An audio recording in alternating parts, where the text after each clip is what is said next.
બનાસકાંઠા જિલ્લાના વાવ તાલુકાના ઢીમા ગામમાં વિરાજમાન ધરણીધર ભગવાનની આરતીમાં પૂનમના દિવસે ચંદ્રગ્રહણ હોવાથી ફેરફાર કરવામાં આવ્યો છે। બનાસકાંઠા જિલ્લાના સુપ્રસિદ્ધ અને મિની દ્વારકાથી ઓળખાતા વાવ તાલુકાના યાત્રાધામ ઢીમાની અંદર 11થી પૂનમ સુધી ભવ્ય મેળો યોજાઈ રહ્યો છે। આ મેળા દરમિયાન લાખોની સંખ્યામાં યાત્રાળુ ધરણીધર ભગવાનના ચરણોમાં શીશ નમાવવા પગપાળા યાત્રા તેમજ દંડવત અને પ્રાઇવેટ વાહનો મારફતે મોટી સંખ્યામાં ઉમટી પડતા હોય છે। ત્યારે ભાદરવા સુદ પૂનમના દિવસે ચંદ્રગ્રહણ હોવાથી આવનાર ભક્તોને કોઈપણ જાતની અગવડતા ન પડે તેને લઈને મંદિર ટ્રસ્ટ દ્વારા મંદિરની અંદર દર્શન કરવાને લઈને મહત્વની સૂચિ જાહેર કરવામાં આવી છે।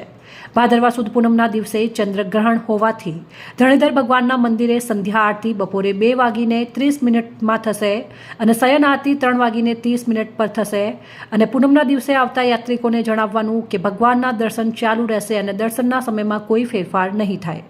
અહેવાલ વિષ્ણુ ચૌહાણ, ઢીમા।